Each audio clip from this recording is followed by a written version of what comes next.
નમસ્કાર, આપ જોઈ રહ્યા છો નેશન પ્લસ ન્યૂઝ. હું છું આપની સાથે હેતલ વગર. એકતાનગર સ્ટેચ્યુ ઓફ યુનિટી ખાતે 11મા આંતરરાષ્ટ્રીય વિશ્વ યોગ દિવસની ભવ્ય ઉજવણી કરવામાં આવી છે.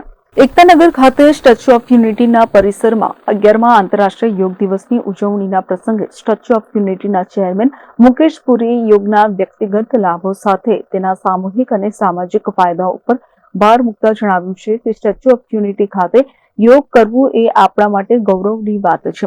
યોગ માત્ર કસરત નહીં, પણ શરીર, મન અને આત્માની સમતુલા માટેનો માર્ગ છે. યોગ ભારતીય સંસ્કૃતિની ભેટ છે અને ટકાઉ જીવનશૈલી માટે આવશ્યક છે. વધુમાં પુરીએ ઉમેર્યું કે સ્ટેચ્યુ ઓફ યુનિટી સરદાર સાહેબની પ્રતિમાના પ્રેરણાદાયી સ્થાનને અને માં નર્મદાના પાવન તટ પર યોગ કરવું એ આપણું ગૌરવ છે. વડાપ્રધાને યુનો દ્વારા વિશ્વ મંચ પર યોગને સ્થાન અપાવ્યું છે અને ભારતીય સંસ્કૃતિ યોગને આજે સમગ્ર વિશ્વમાં અપનાવવામાં આવી રહ્યો છે. કોરોના જેવી મહામારી બાદ લોકો યોગ અને આયુર્વેદ તરફ હવે પાછા વળ્યા છે, જે આપણી પરંપરાની મહત્તા દર્શાવે છે. યોગ જીવનની દિનચર્યાના પ્રારંભનો અભિન્ન ભાગ બને તે માટે પુરીએ સૌને અનુરોધ કર્યો હતો. અંતે પુરીએ કહ્યું કે સ્ટેચ્યુ ઓફ યુનિટી ખાતે વધુમાં વધુ વૃક્ષારોપણ કરીને તેને હરિયાળું બનાવવા પ્રયત્ન કરવામાં આવ્યો છે. અહીં યોગ કરીને વિશ્વને યોગ સાથે એકતાનો સંદેશ પણ આપવામાં આવ્યો છે. યોગને જીવનમાં આત્મસાત કરવા સૌને અનુરોધ કર્યો છે. તો આ પ્રસંગે ભારત સરકારના પશુપાલન, ડેરી અને મત્સ્યપાલન વિભાગના એડિશનલ સેક્રેટરી રામશંકર સિન્હાએ જણાવ્યું છે કે સ્ટેચ્યુ ઓફ યુનિટી પરિસર ખાતે 11મા આંતરરાષ્ટ્રીય યોગ દિવસની ઉજવણીના અનુલક્ષીને ખૂબ સુંદર આયોજન કરવામાં આવ્યું હતું. મોટી સંખ્યામાં ભાગીદારી નોંધાવી છે.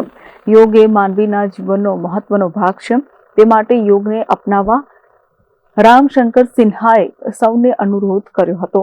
સ્ટેચ્યુ ઓફ યુનિટી પરિસરમાં ઉપસ્થિત તમામે વડાપ્રધાન નરેન્દ્રભાઈ મોદીના વિશાખાપટ્ટનમથી જીવંત પ્રસારણની ઝલક નિહાળીને તેમના દ્વારા યોગના મહત્વ અને તેના લાભો અંગે મળેલ માર્ગદર્શનનો લાભ લીધો હતો.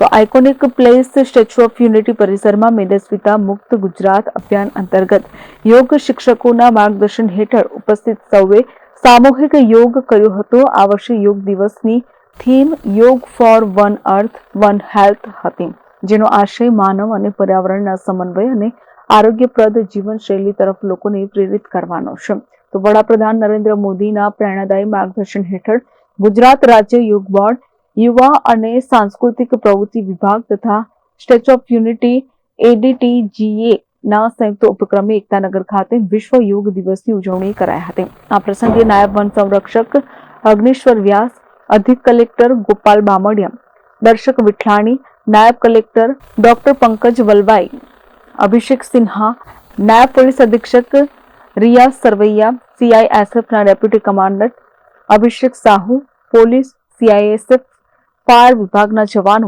ગુજરાત યોગ બોર્ડના પ્રતિનિધિ સહિત NCC कैडेट्स અને વિદ્યાર્થીઓ પ્રવાસીઓ મોટી સંખ્યામાં જોડાયા હતા.